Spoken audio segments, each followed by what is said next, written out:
کراچی میں آگ سے تباہ ہونے والے گل پلازا کے ملبے سے لاشیں ملنے کا سلسلہ جاری. سانحے میں اموات کی تعداد 26 ہو گئی. ملبے سے بچے سمیت 3 افراد کے اعضاء بھی ملے. 60 سے زائد افراد کا حال لاپتہ. آگ سے شاپنگ پلازا کی تمام 1200 دکانیں تباہ. فائر بریگیڈ نے آگ پر قابو پا لیا. کولنگ کا کام جاری. ریسکیو اہلکار 40 گھنٹوں بعد گل پلازا کی عمارت میں داخل. زندہ یا مردہ افراد کی تلاش. کراچی کی تاجر برادری کا سانحے پر سوگ. کاروبار بند. شہادت ہوئی ہے جن لوگوں کی جان گئی ہے اس واقعے میں. ہم حکومت سندھ کی طرف سے اگین جان کی کوئی قیمت نہیں ہے. ان کا جو دکھ ہے اس کا کوئی ازالہ نہیں ہو سکتا, لیکن ہم حکومت کی طرف سے ہر اس شخص کی جس نے جان گئی ہے 1 کروڑ روپیہ جو ہے ان کو دیں گے, اور وہ انشاءاللہ کل سے شروع ہو جائے گا. حکومت کا ثانیہ گل پلازا میں جام بحق افراد کے لواحقین کو 1 کروڑ روپے فیکس دینے کا اعلان. وزیر اعلیٰ مراد علی شاہ نے کہا امدادی رقم کی فراہمی کل سے شروع ہو جائے گی. کوشش ہے لاپتہ افراد کا جلد پتہ چل جائے. گل پلازا کے متاثرین کو فوری طور پر متبادل مقام پر دکانیں دی جائیں گی.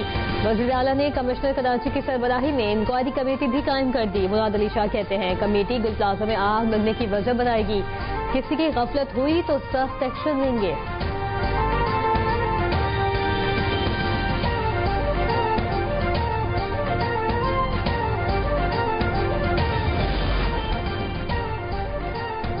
میئر کراچی بیرسٹر مرتضی وہاب کا گل پلازا کا دورہ. مرتضی وہاب کو ضلع انتظامیہ اور چیف فائر آفیسر کی بریفنگ. مرتضی وہاب نے ریسکیو آپریشن کا جائزہ لیا. گل پلازا کی بحالی کے لیے سندھ حکومت کا بڑا فیصلہ. کمیٹی تشکیل دے دی گئی. صوبائی وزیر وزارت ناصر حسین شاہ, میئر مرتضی وہاب, کمشنر کراچی کمیٹی میں شامل. کمیٹی لواحقین اور متاثرین سے معلومات جمع کر سندھ حکومت کو رپورٹ پیش کرے گی. سانحہ گل پلازا میں جام بحق افراد کی شناخت کی کوشش جاری. سول اسپتال کراچی میں CPL3 کی شناخت ڈیسک قائم کر دی گئی. کراچی کے مطابق لاپتہ افراد کے لواحقین کے DNA سیمپلز لیے جا رہے ہیں. DNA سیمپل جامعہ کراچی ICCDS بھیجے جائیں گے.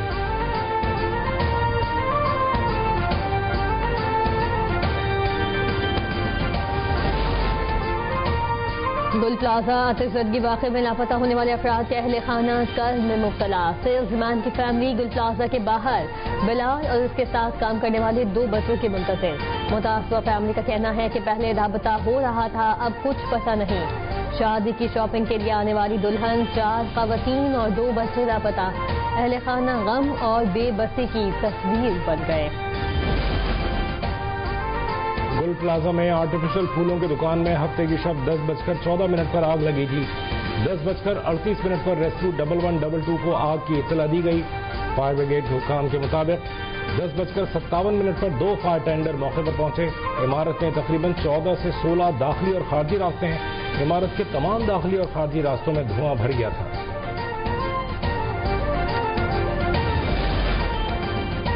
گل پلازا آتش زدگی پر فائر بریگیڈ اور ریسکیو اہلکار پوری جان فشانی سے کام کر رہے ہیں. ایک فائرمین کی شہادت اس کا ثبوت ہے. وزیر اطلاعات سندھ شرجیل انعام میمن کا بیان. کہا سیاست اور الزام تلاشی کے بجائے امدادی سرگرمیوں میں تعاون ضروری ہے.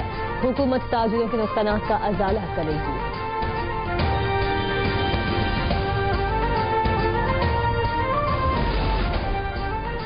گل پلازا میں ہنگامی اخراج کی جگہ نہیں تھی. عمارت میں آگ سے نمٹنے کے لیے انتظامات بھی نہیں تھے. تنگ داخلی اور خارجی راستوں کے باعث فائر فائٹنگ میں تکنیکی مشکلات کا سامنا کرنا پڑا. آگ سے متعلق حکام کی رپورٹ سامنے آ گئی. 1995 میں تعمیر ہونے والی عمارت ابتدائی طور پر بیسمنٹ, گراؤنڈ اور پہلی منزل تک تھی. 2003 تک مختلف اوقات میں 3 فلور تعمیر کیے گئے. 550 دکانوں کی گنجائش تھی, مگر 1200 دکانیں بنا دی گئیں.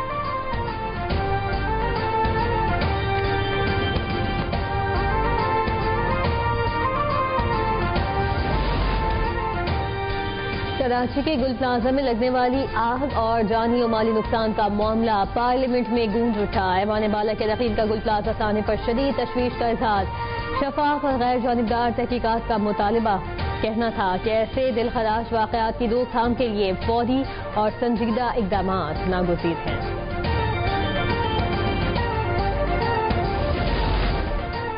سانحہ گل پلازا سے متعلق قرارداد قومی اسمبلی میں جمع. قرارداد MKN کے رکن اسمبلی سید حفیظ الدین نے جمع کرائی. سانحے کے شفاف، غیر جانبدار اور قابل اعتبار تحقیقات اور تمام متاثرین کو فی الفور سہولیات اور معاوضہ فراہم کرنے کا مطالبہ. ارکان قومی اسمبلی پر مشتمل خصوصی کمیٹی قائم کرنے کی بھی تجویز. کمیٹی گل پلازا آتش زدگی کے اسباب کی تحقیقات کرے. کمیٹی کو ریکارڈ، افسران، گواہوں کو طلب کرنے کا اختیار ہو. کمیٹی اپنی حتمی رپورٹ اور سفارشات قومی اسمبلی میں پیش کرے.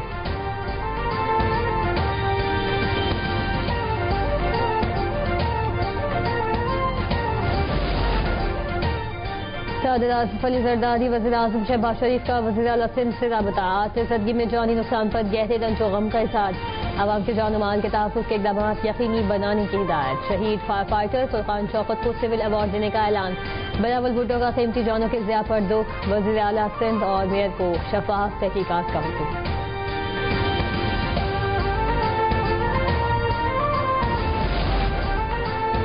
پاکستان بنیادی طور پر ایک زرعی معیشت ہے. پاکستان کی معیشت کی ریڑھ کی ہڈی، اس کی صلاحیت لامحدود ہے. وزیر اعظم شہباز شریف کا پاک چین بزنس فورم کی تقریب سے خطاب. کہا بزنس فورم سرمایہ کاری اور برآمدات کے فروغ کے لیے منعقد کیا گیا. چین کے صدر شی جن پنگ کے دورے پاکستان کے لیے پرامید اور منتظر ہیں.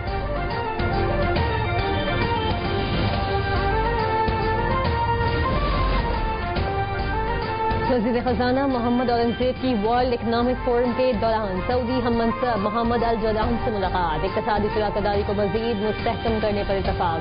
سعودی وزیر کا پاکستان میں معاشی بہتری پر اطمینان کا اظہار. کہا پاکستان کی معیشت استحکام اور ترقی کی راہ پر گامزن ہے. محمد اورنگزیب کا کہنا تھا پاکستان کے زر مبادلہ ذخائر میں بہتری آئی. ہمارے پاس درآمدات کے لیے 3 ماہ کا کور موجود ہے. نائب وزیر اعظم اور وزیر خارجہ سینیٹر اسحاق ڈار کا مصری ہم منصب ڈاکٹر بدر عبدالعاطی سے ٹیلیفونک رابطہ. حالیہ علاقائی صورتحال، دو طرفہ اور کثیر الجہتی امور پر تبادلہ خیال. ترجمان دفتر خارجہ کے مطابق بات چیت کے دوران باہمی رابطے اور تعاون کے تسلسل کی اہمیت پر زور. عالمی اور علاقائی امور پر مشاورت جاری رکھنے پر اتفاق. دونوں وزرائے خارجہ عالمی اقتصادی فورم کے موقع پر ڈیووس میں ملاقات کریں گے. حکومت کا ٹیکسوں میں کمی کے ذریعے بڑے ریلیف پیکج کا منصوبہ. وزیر اعظم کی کل MD IMF سے ملاقات شیڈیول. وزیر خزانہ اور سیکرٹری خزانہ وزیر اعظم کے ہمراہ ہوں گے. اہم ملاقات سوئٹزرلینڈ میں ورلڈ اکنامک فورم کے موقع پر ہوگی.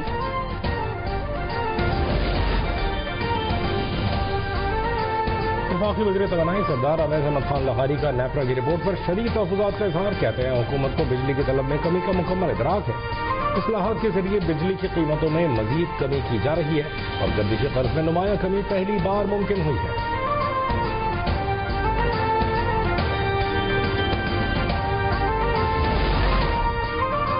پاکستان کا رواں برس میں خلیج تعاون کونسل کے ممالک کے لیے ہدف 8 لاکھ شہریوں کے روزگار کو ممکن بنایا جائے گا.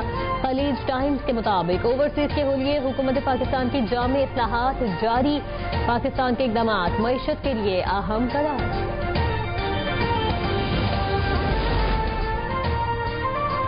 پاکستان دنیا کا تیسرا بڑا چاول برآمد کنندہ ملک بن گیا. دسمبر 2025 میں پاکستانی چاولوں کی برآمدات میں 14% ماہانہ اضافہ ریکارڈ کیا گیا.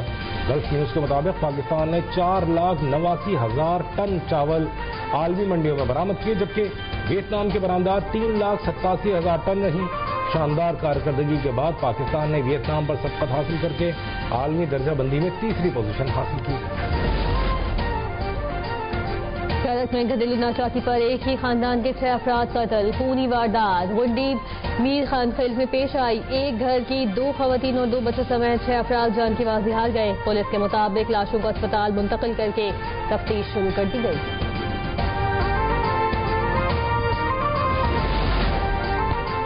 گھوٹ کی چچے میں پولیس FIA اور سندھ رینجرز کا مشترکہ آپریشن. 2 ڈاکو ہلاک، متعدد زخمی. کوش گینگ کے 12 کارندے گرفتار.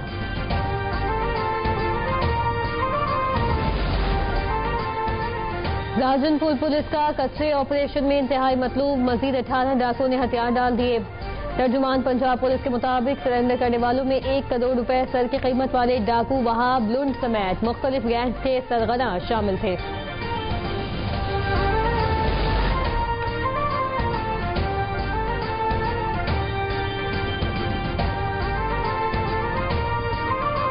لاہور کانا کے علاقے میں باپ اور 2 بیٹوں کے قتل کا معمہ حل، خاتون سمیت 2 ملزمان گرفتار۔ ایس پی انویسٹیگیشن کے مطابق مرکزی ملزمان مقتولین کا آپس میں پیسوں کا لین دین تھا۔ کراچی کے جنہ انٹرنیشنل ایئرپورٹ پر سیکورٹی فورس کی کارروائی، منشیات اسمگلنگ میں ملوث مسافر گرفتار۔ اے این ایس کے مطابق ملزم کے قبضے سے جدہ اسمگل کی جانے والی اعلیٰ کوالٹی کی آئس برآمد۔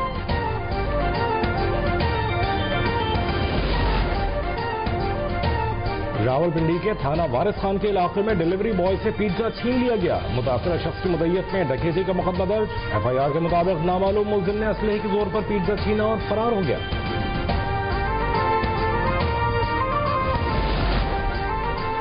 پاک فضائیہ کا دستہ کثیر القومی فضائی مشق اسپیئرز آف وکٹری 2026 میں شرکت کے لیے سعودی عرب پہنچ گیا۔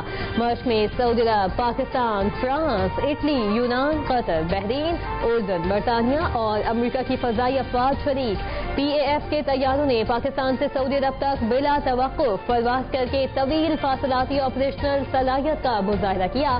مشق کے دوران پی اے ایف کے پائلٹس جدید ایویونکس اور بی آر صلاحیتوں سے لیس F-16 طیاروں پر پیشہ ورانہ مہارت کا عملی مظاہرہ کریں گے۔ افغان دارالحکومت کابل دھماکے سے گونج اٹھا۔ کابل کے سب سے محفوظ سمجھے جانے والے علاقے شہر نو میں دھماکے سے کئی افراد ہلاک اور زخمی۔ حکام کے مطابق شہر نو میں اکثر عمارتیں غیر ملکیوں کی رہائش گاہیں ہیں۔ علاقے میں چند غیر ملکی ریسٹورانٹس اور ہوٹل بھی موجود۔ دھماکے کی فوری طور پر کسی نے ذمہ داری قبول نہیں کی۔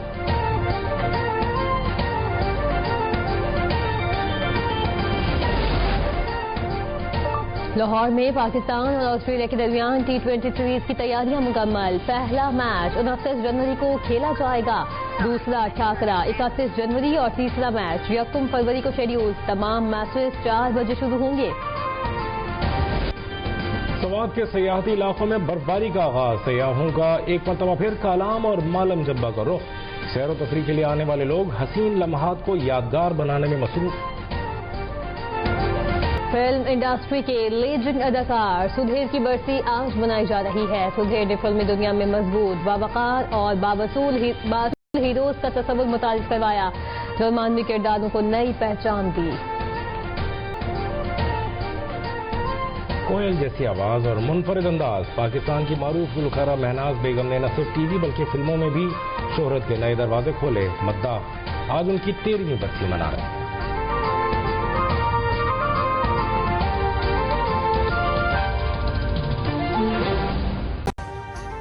ابھی سبسکرائب کریں تاکہ کوئی خبر رہ نہ جائے۔